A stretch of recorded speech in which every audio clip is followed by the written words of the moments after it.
after lunch, right? So I know I feel it with you. Yeah, my name's Andreas. I've got a funny voice because I'm just recovering from a cold and a funny accent, so you're double lucky today. You got a funny voice and a funny accent. I'm based in Sydney. I'm part of Mr. Jay's team globally. We're part of the Field CTO organization, and I'm super lucky because I get to spend time at this event with some of my favorite partners and some of my favorite people at Red Hat. So, Jay, do you want to give a quick intro? So, my name is Jay. You can call me Jay. So, it's very difficult to pronounce my full name. So, usually people call me Jay. So, my name is Jay Paulraj. I'm a chief architect of North America. My primary responsibility focus on field engineering, working with the customer, my nice friend like Andreas. My primary role on observability. How do you build observability for the cloud platform? So we're going to show the demo today, how you collect the telemetry data from Edge device, because you want to monitor your device, how well it's performing it, how do you do that? So we have a framework, how do you collect the telemetry data and send to the centralized dashboard, centralized data center. The operation people can verify or automate the process to fix the problem. Yeah. Thank you, Jay. So everybody heard of Kubernetes, I assume, right? So Kubernetes is the #1 CNCF project. Do you have an idea what number OTel or OpenTelemetry is at CNCF? How big you think that is compared to Kubernetes? Is that, you want to say the answer, or is that the answer already? That is the answer, and that's correct answer. So I didn't even know that, but it's quite impressive, right? That OpenTelemetry, which is not as famous as Kubernetes, I'd say. Well, now it is because... it's a standard, right? Back in days, legacy system, we used to get different tool like Prometheus, Grafana. Those are the legacy tools to monitor the system. So nowadays, everybody uses the OpenTelemetry. OpenTelemetry is a standard for observability. That's why it's #2 community in CNF. Yes. And that's also why we decided to make it a validated pattern, because I thought this is a pretty safe bet, right? So this is what we're going to do. We focus on the demo though, so we might not have this standard like presentation and Q&A. When Jay does his demo and there's something you want to know, just interrupt and ask the question, right? So observability has a lot of nuances, right? So who knows the top 3 legs observability stands on? What are the basic principles? Sorry? That's it. That's it. Metrics, logs, traces. Very good. So now there's also some adjacent concepts like monitoring and alerting. And don't worry, we're not going to read through all this. This is more like about when you download that slide deck. You have that handy, right? At the end of the day, observability is to understand the internal state of a complex system and navigate the performance problem to its root cause, right? And so it used to be fairly simple. You had the monolithic system and you knew everything is in the same time order, right? Now with microservices and distributed systems, it becomes a lot harder, right? You need your NTP server, you need to have synchronized network times and things like that. So and that's why observability gets more and more important as well. And because I cover the Edge portfolio from a technology perspective, it's very dear to my heart that we have a framework and an approach that we can use as a basis. And it's really applicable for anything, even like everybody needs to talk. We need to say AI at least once in every talk, right? So I've done it now.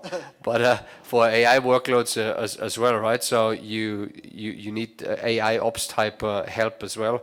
And so that's why the validated pattern is also important, because as we all know, data is the most important bit, right, in that artificial intelligence arena. And that's why it's so important to set that basis. And we share the GitHub repo. Everybody is invited to try it out and deploy that validated pattern. It's a simple one-line command, and then you can get cracking with it. So the validated pattern is a reference architecture implementation. Do you guys know reference architecture, right? Reference architecture is nothing but a documentation, right? We give us some diagram, so this is a reference architecture, you go and implement it. But here it's not like that way.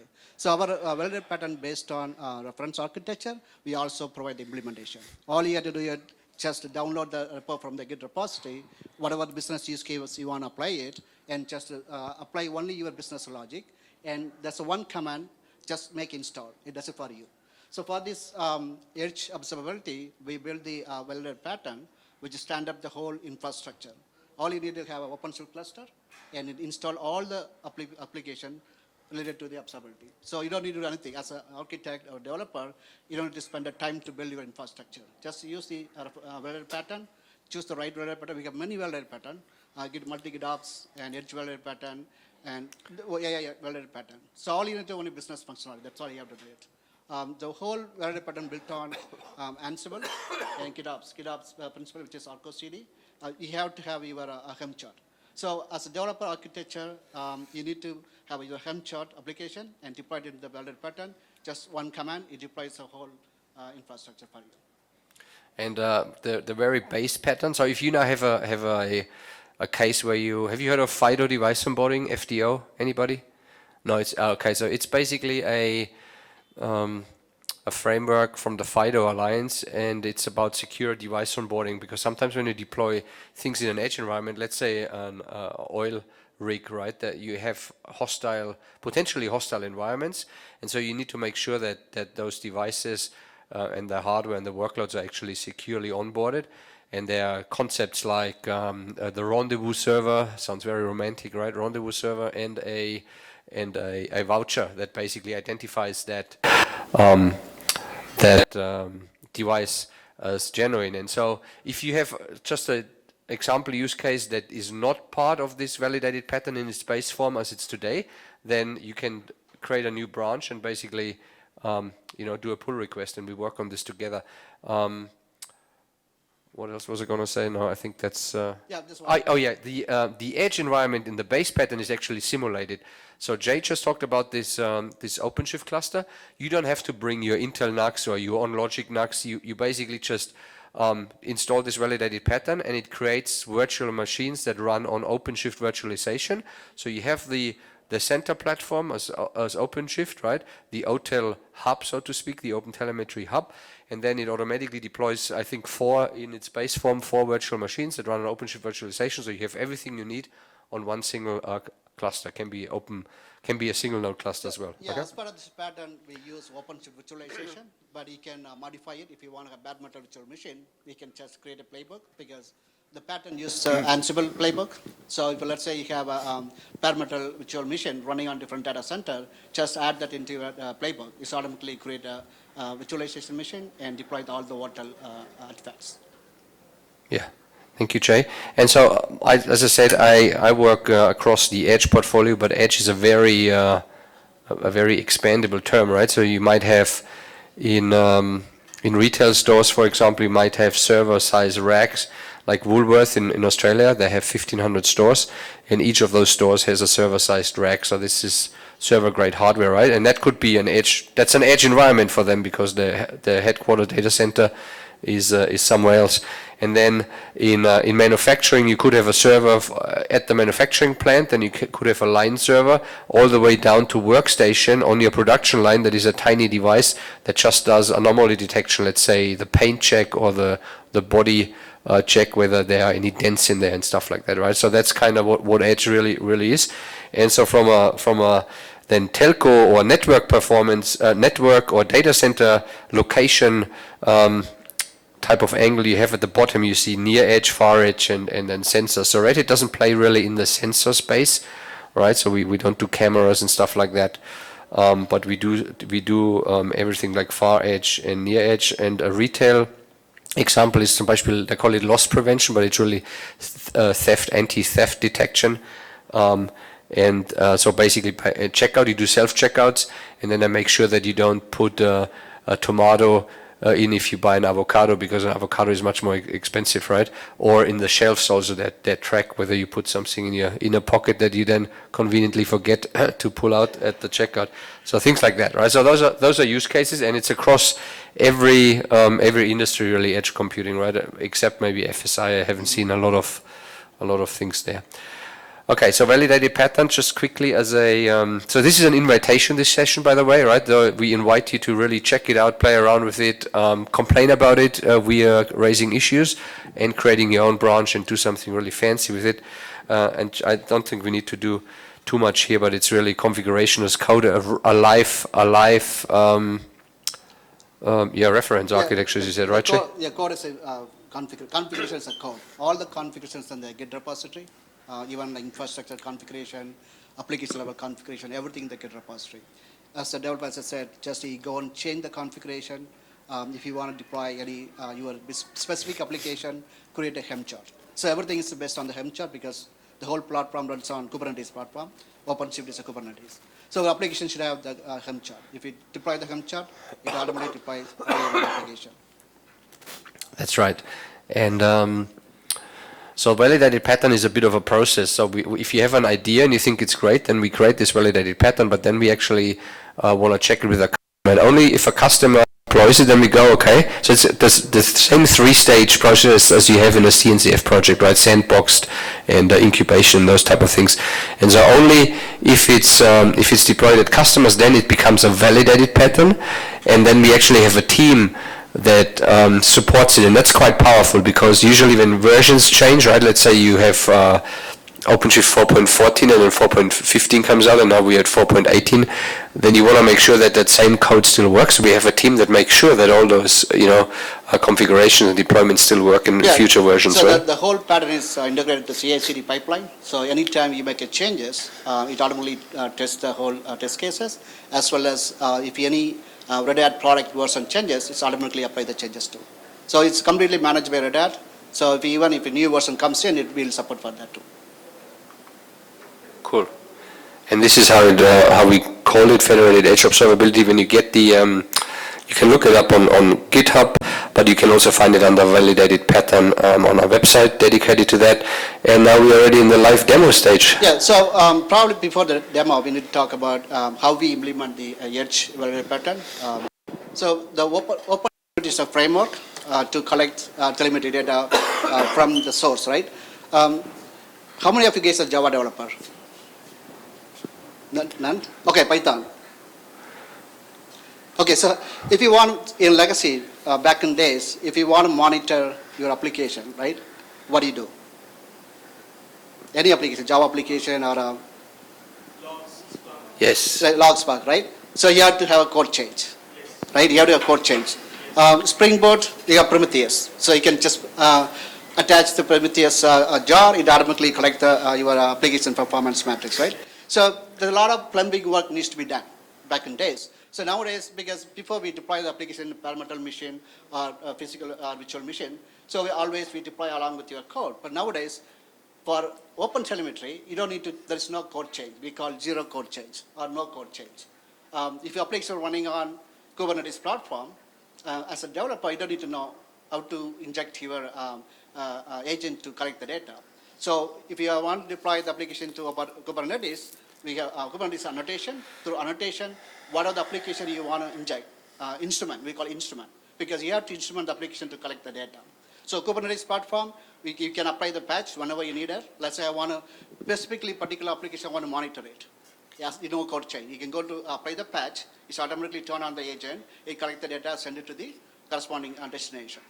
So OpenTelemetry is a framework, it's a lightweight. It focuses on only collecting the data from the source, wherever you instrumented, what are the application you want to monitor, then it processes it, then it sent to the destination. It does only the processing. It doesn't do any backend storage. That's why it's very lightweight. Even you can deploy the OpenTelemetry in the edge devices. Even small camera, you can install the OpenTelemetry framework. So the demo I'm going to show you, so that my laptop acts like an edge device.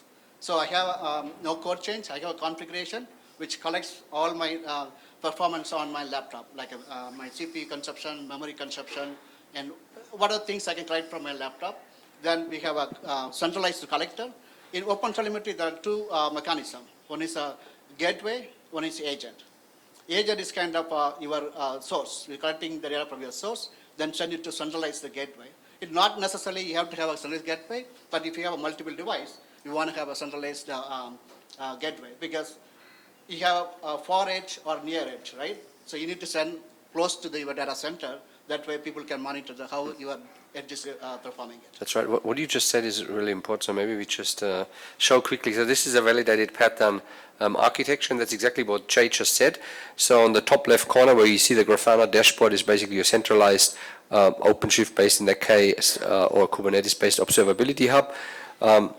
OpenTelemetry collector is basically the core piece in the OTel world that we're deploying here, and then you have Mimir as a storage framework. But the LGTM looks good to me container is a little project that is quite handy because it allows you on a CLI to check whether the metrics and logs and traces are actually coming through, and whether the connection between your edge environment and the central server is established successfully and working. And at the bottom you have then edge. We only showed 2, but the validated pattern actually deploys 4 of those.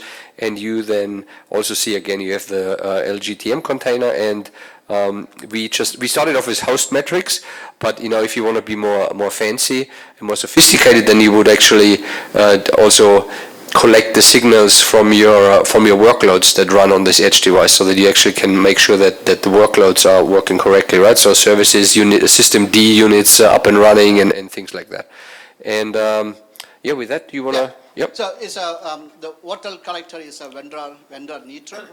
It's a very modular, pluggable architecture. You can plug in any backend storage. You can plug in S3 storage directly to the collector, or you want to send the data to the backend, or you want to send the data back to Grafana, any monitoring tool. It's all pluggable. It supports unified format.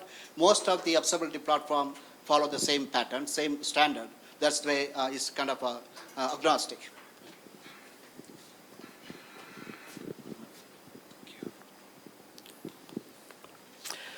Yes, look at here. This is architecture. Look at the down. We have a 2 edge, n number of edges, right? Each edge will have one collector which collects the data. Then we have a centralized gateway, which also it's another collector. Then the collector sent to the backend storage. So this is actual architecture. So OpenTelemetry has the pipeline has a 3-step process. Receiver. The receiver receives data from the agent, wherever you instrument it. So if you want application needs to be collected, that must instrumented, right? The agent needs to be run on the application, which collects and send the data to the receiver. So then we have a processor. Receiver collects the data and send to the processor. The processor, you want to kind of customize your data. Sometimes is send you the raw data, but you want more of a customized based on the business user friendly, right? You want to send, add like a cluster name or device name. The kind of thing, kind of massaging your data, that's where the processor. Then you can send to the exporter. So OpenTelemetry support the default HTTP and gRPC protocol, but there are a lot of more than 50 exporters available. You can connect to Kafka, MongoDB, S3 packet. They provide the adapter. You can just plug in the adapter wherever you want to send the data. Okay. So this is my assume that my laptop is my device, right? So there is no code change at all. If you look at here, this is my edge. I have a Docker Compose. This is a configuration. If you look at here, this is my image, OpenTelemetry collector images. So it collects the data and sends to this protocol. Can you read that all right? Is that readable? It's readable, right? So this is the image, Open Collector image. So I have a configuration for, this is my configuration. The receiver, so these are the receiver. I have Prometheus. If you want to use Prometheus to collect the metrics from your source, you can use a Prometheus. These are like my host metrics. I want to collect my CPU, my memory consumption, my network consumption. This is all configuration. I'm not doing any change any code. It's all configuration. Then processor. This is where I want to send my laptop name, or since I'm running as a Docker container, it sends my container ID as a name of my edge.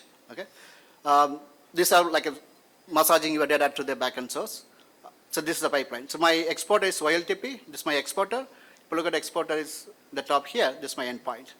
This is running on my cloud. So I'm collecting all the data from my local edge. I'm sending to my cluster, which is running on somewhere else. Yeah, I have one more collector on the cluster, which is the endpoint here.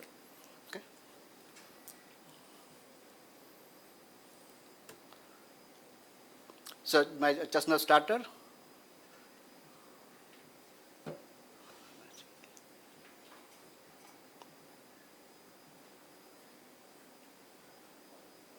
So I'm collecting data from a local laptop.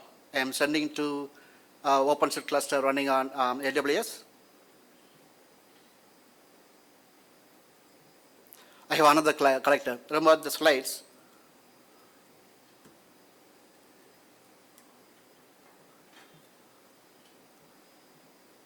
So this is Edge. I'm sending to this collector. This collector sent to my backend storage. Okay. So this is my OpenShift. This is a collector running on my cluster.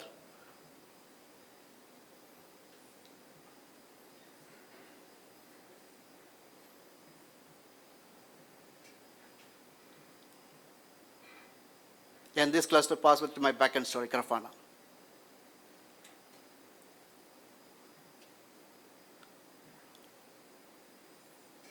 See, this is my, let's see, let me refresh it.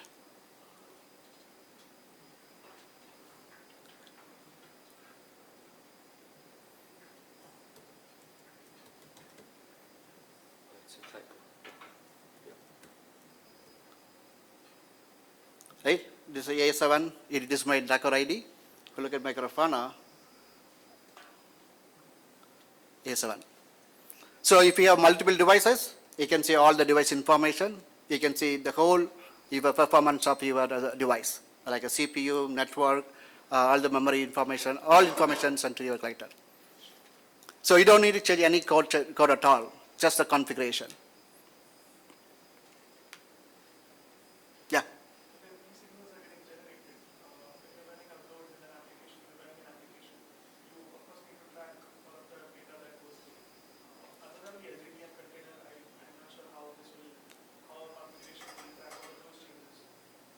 Repeat the question.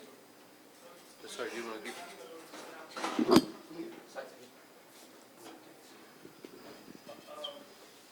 The application needs to create logs, which will be based on this data. Yes. Check.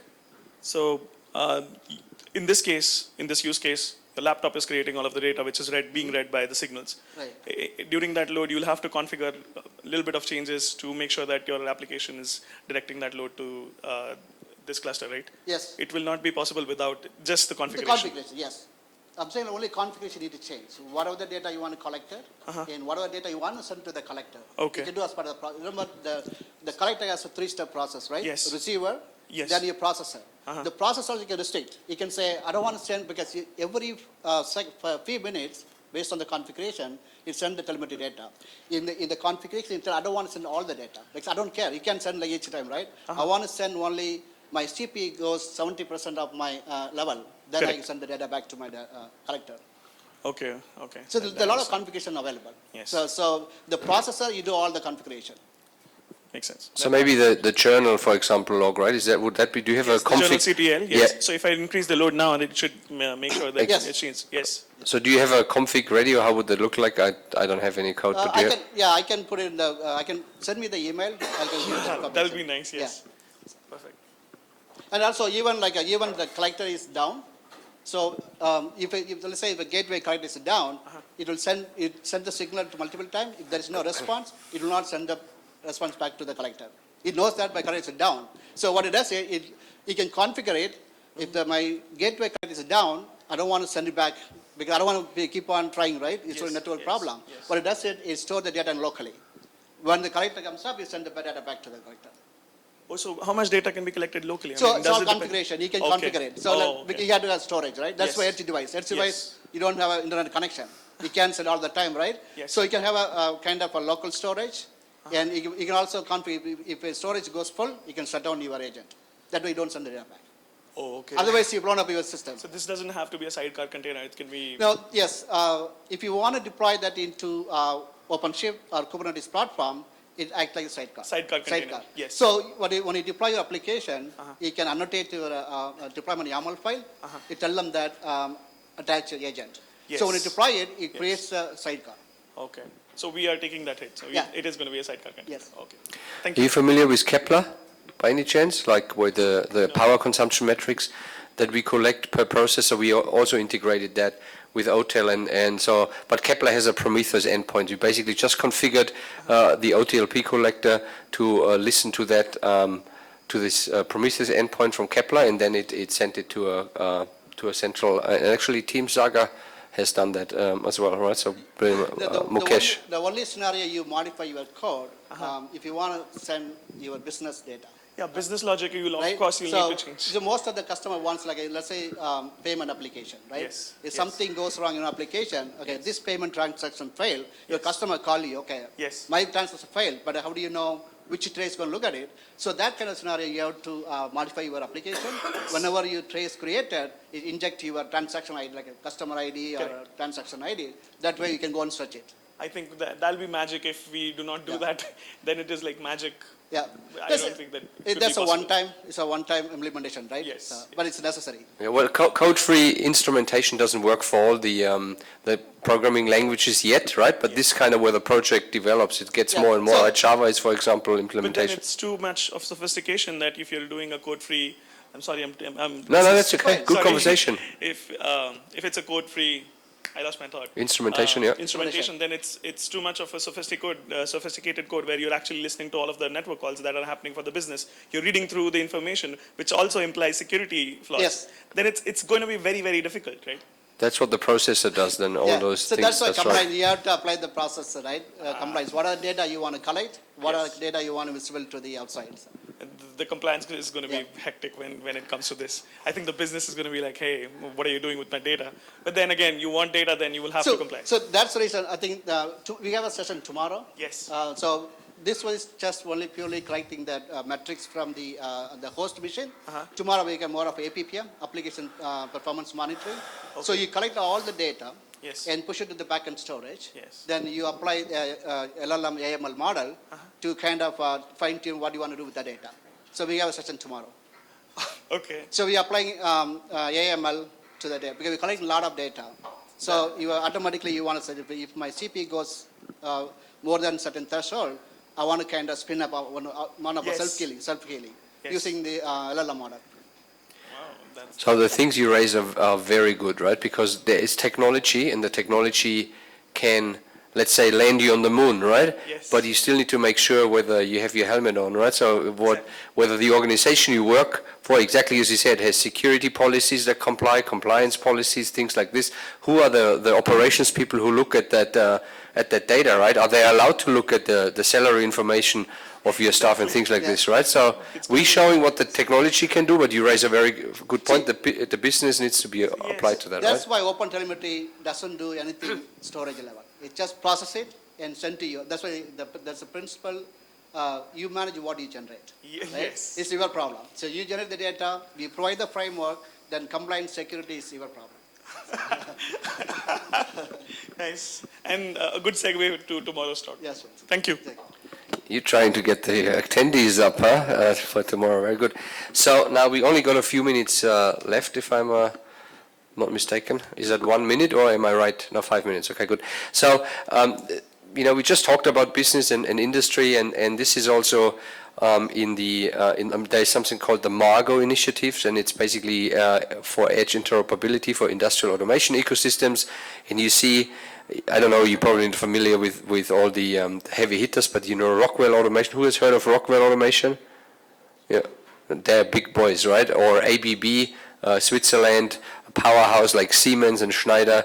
They're all, Intel is in there, so they're all part of Velotech, they're all part of industry solutions, and they also basically see here at the very bottom, this is kind of what the initiatives says on track 2, observe at scale, is kind of what they point to OpenTelemetry, right? So even those industry players say, so this is it, and this is where we're going to go down to. So if you ever have to implement or research some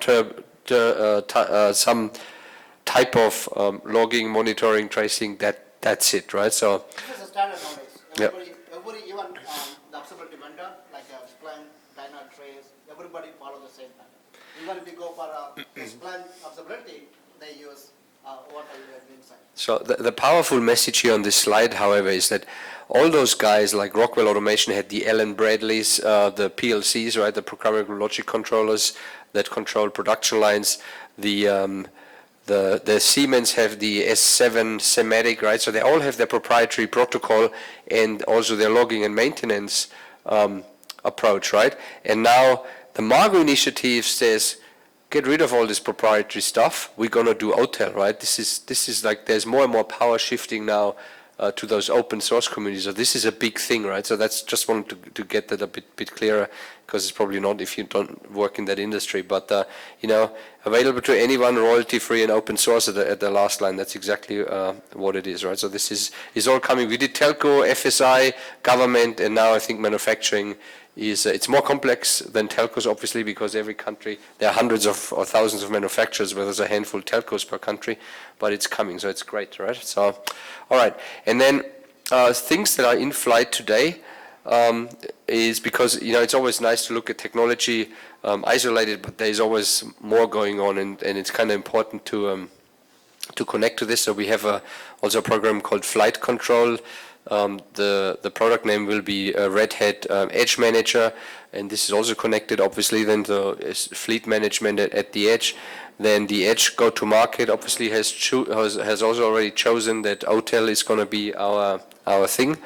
And then we have Saga open source again. Our favorite Indian partner has built actually a great demo for ITAP in Singapore. So ITAP is Industrial Transformation Asia Pacific. It's the largest industrial automation trade show. It's like the Hannover Messe from Germany, plonked into Asia Pacific. And Jay, you were there, you were monitoring this booth. I tell you, just that dashboard that Saga built on top of Open Telemetry got more hits, and people were actually stopping and asking what this observability is, right? So they all understand that this is like super important, because you're not used to that if you come from traditional automation, industrial automation. And Rivos, I already mentioned that.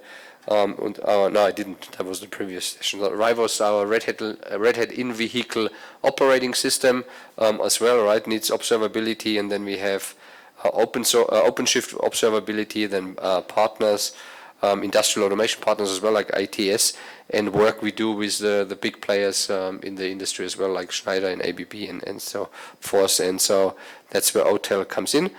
And let's skip that one. We had that one already. I think in the future, every Kubernetes platform is kind of standard, because probably before 2030, there's a government compliance. You need to provide the carbon emission, right? Even how much data center consuming power, carbon emission, we have to support that. OpenTelemetry support carbon emission as well. We can use a Kepler to collect how much CPU consuming the power, and it gives all the data back to the OTel. Then we can visualize, generate the report out of it for the compliance purpose. So it's going to be a standard in the future. Every cluster platform must have observability platform built in with that. So we've got 3 more minutes.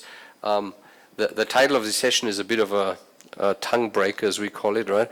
But does anybody have a good, quick answer of the difference between distributed and federated? Yes. Distributed, they are getting the data from single collector into one place. Federated, you will need to have correlation across multiple collectors or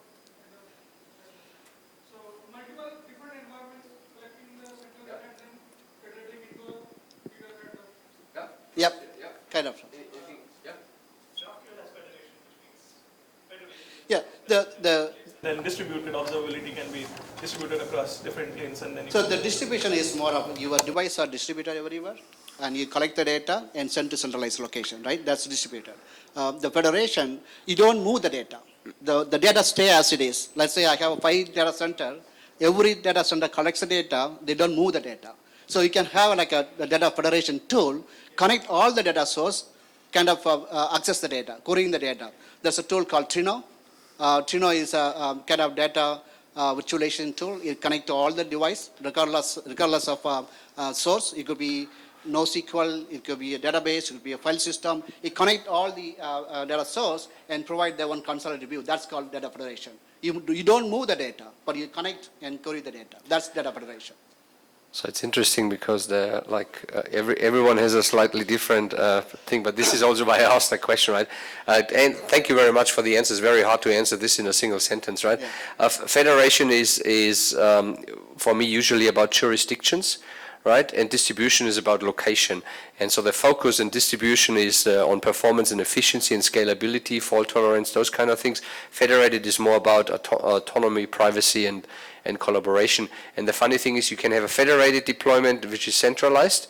Let's say you have a single server, but you have different hospitals that basically access that server on different namespaces, right? You could do that. Or you could have federated in a distributed environment, right? Things like that. So the federation answer your question, right? Data security. So each data center has its own data. So that way you are not moving the data, right? You are giving only what data they want to see it. That way you can solve your security problem. Yeah, so we put that in there, just something to think about and be aware that when people, just a moment, that the people, when they talk about distributed and federated, that you just, qualify what they actually mean, and whether when they talk about federation, whether it's actually distributed or centralized and things like this. Yes, sir. So, one of the use cases that Federated has is basically when you have distributed, geolocated thing, right? And you don't have basically for compliance, you're not sending the data. Yes. They still want to have a correlation, right? So that's the data federation. We have a tool which connect to all the data sources. So we query what data you want to send it to the central location. We don't move the data. We just give access. That's for the data federation. Yeah, only query. So there's a tool called Trino. We'll have a session tomorrow. Trino is a tool. It came from Facebook. The Facebook built that tool. So the Trino tool connect to all the data sources. Yeah, but yeah, same. So there's another approach called federated learning, for example, as well. And federated learning means you train your models, your AI models at the edge, and then you just share the model updates to an aggregator. So you never share the data actually, but you share the learnings out of this data. So that's another approach. So it's a very interesting, and one slide doesn't do it justice, but it's a very interesting topic, right? That's the principle, right? Nowadays, you don't move the data. You move your AI model where the data resides. So what Jay is also saying there is the data architectures, they have evolved, right? So we started off usually with a very bespoke data architecture. You had a system and you had a database, and when you needed the data out of that, you would just kind of query that database, right? And then you get in trouble because you bring the production down. So you basically make it more centralized, where you then have a data warehouse and a data lake where you ETL that data over, like extract, transform, load, right? And then you run your dashboards and your reports on that. But that's never real time. And now what Jay is a big fan of is basically the data mesh kind of approach, right? Go data mesh. And because he's also creating a validated pattern on data mesh, and it's real time. So Trino is basically a distributed query engine where you leave the data, what he said, wherever it is. You don't need ETL. You don't need to ship your data around. You basically just query it, and it's related to something like a domain-driven design for data as a product type approaches. We have two concepts, right? Data sharing. Data sharing means you don't move all the data, so we can expose the data for the API. We call it product API. So whoever wants the API, wants the data, they can just call the API, get the data. So you're not caching it? No cache. Because see, telemetry collects a lot of data. Even caching, there's no use, right? So what do, you push into the backend storage. We run the model, an AML model, to understand what's going on. Based on that one, we analyze the data, we move away from the system. So you ran the entire thing? Yes. Yeah, so I think we're nearly done, right? So call to action at the end. I mean, talk observability with your customers, your organization, right? Bring this to the forefront. It's also a good enabler for artificial intelligence, because you need that data. You need to make sure you have the data architecture under control and not just a organic kind of growth, right? Make it part of a platform conversation. I think if you look at platform engineering, observability should absolutely be a core platform function, right? And then outreach, I mean, come to the field CTO organization, explore sustainability, for example, as a subtopic or associated topic. And then, as I said earlier, right, feel free to contribute to this GitHub repo, do pull requests, raise issues if you're not happy, and play around with it and give us some feedback. That'd be great. So we have a session tomorrow. We'll show you how you can use AML for observability.